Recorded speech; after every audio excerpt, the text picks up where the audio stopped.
Shinto धर्म Japan का एक प्राचीन धर्म है। यह विश्व का तीसरा प्राचीन धर्म माना गया है। शिंतो धर्म जापान की जनता की राजनैतिक एवं राष्ट्रीय जीवन में स्थिरता लाने में सक्षम सिद्ध हुआ है। शिंतो धर्म सहिष्णु धर्म का एक सुंदर उदाहरण है।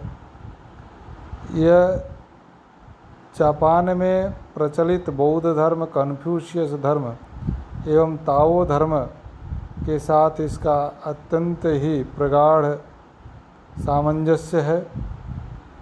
जापान के इन तीन धर्मों की तुलना जड़, शाखा एवं फल फूल से की गई है। शिंतो धर्म को जापान के धार्मिक वृक्ष का जड़ कहा गया है। कन्फ्यूशियस धर्म उस वृक्ष की शाखा है एवं बौद्ध धर्म धर्म रूपी वृक्ष का फल एवं फूल है। शिंतो धर्म प्रकृति पूजा में विश्वास करता है। प्रकृति पूजा के अतिरिक्त पूर्वजों की पूजा भी शिंतो धर्म में समाविष्ट है।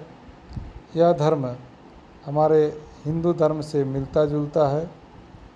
शिंतो धर्म में अनेकेश्वरवाद की महत्ता है। इस धर्म में 80 लाख देवी देवताओं के समूह को स्वीकारा गया है। इन देवताओं के प्रमुख स्थान अनाटेरा सुओमी कामो अर्थात सूर्य देवी को प्राप्त है। जापानियों के मतानुसार जापान के राजवंश का जन्म इसी देवी से हुआ है। प्राचीन शिंतो धर्म किसी बाहरी प्रभाव से मुक्त था। कोजिकी जापान की प्रथम रचना है। इसका रचना काल 712 ईस्वी माना गया है। इसमें प्राचीन रहस्यों तथा जापान की परंपराओं का वर्णन है। इसमें जापान के राजाओं का वर्णन है। यह ग्रंथ शिंतो धर्म का मूल ग्रंथ है। इस ग्रंथ के अतिरिक्त दूसरा ग्रंथ जो शिंतो धर्म की दिशा को निश्चित करता है वह ग्रंथ है निथोनगी। 18वीं तथा 19वीं शताब्दी में इन दो ग्रंथों पर बहुमूल्य टीकाएँ लिखी गई। ये दोनों ग्रंथ जापान के प्राचीन राष्ट्रीय धर्म का परिचय देते हैं। शिंतो धर्म के धर्म ग्रंथ अन्य धर्म ग्रंथों जैसा नहीं है। शुभ और अशुभ का संघर्ष, मानवीय जीवन का नैतिक आदर्श, मानवीय आत्मा की समस्या, अमरत्व का विचार, स्वर्ग और नरक का विचार आदि जो प्रायः प्रत्येक धर्म ग्रंथ में निहित है उसका सर्वथा अभाव इन शिंतो धर्म के धर्म ग्रंथों में दिखता है। शिंतो धर्म के अनुसार अनेक देवी देवताओं का अस्तित्व है। देवता को शिंतो धर्म में कागी की संज्ञा दी गई है। कामी का अर्थ पवित्र, महान तथा अद्भुत जीव होता है। यह अनंत, सर्वशक्तिमान, सर्वज्ञ आदि गुणों से शून्य है। कामी की परिभाषा देते हुए शिंतो धर्मावलंबी मोटोरी ने कहा है कि कामी शब्द का प्रयोग मूलतः स्वर्ग और पृथ्वी के अनेक देवताओं के लिए होता है।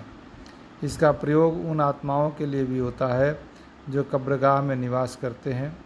इनके अतिरिक्त कामी शब्द का प्रयोग पशु, पक्षी, वृक्ष, नदी, पर्वत तथा अन्य ऐसे विषयों के लिए होता है जो भयप्रद प्रतीत होते हैं तथा अपनी विलक्षण शक्तियों के फलस्वरूप आराधना के पात्र हैं। शिंतो धर्म प्रेम तथा कृतज्ञता से प्रेरित है। इसमें सूर्य देवी, भोजन देवी तथा पृथ्वी देव को महत्वपूर्ण एवं उपकारी देवता वृंद कहा गया है।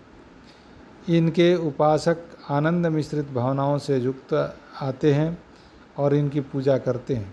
शिंतो धर्म में अग्नि, तूफान एवं वर्षा के देवताओं को भयप्रद माना गया है तथा इन्हें प्रसन्न करने के लिए अनेक विषयों को अर्पित करने का आदेश दिया गया है। शिंतो धर्म में 2 प्रकार के देवताओं को माना गया है। प्रकृति के Devgan, nature gods and Manav Devgan, man God's. इस धर्म में सूर्य, चंद्रमा, नदी, पर्वत, वर्षा, आंधी, तूफान आदि प्राकृतिक देवताओं को माना गया है। इस धर्म में पूर्वजों की आराधना की जाती है।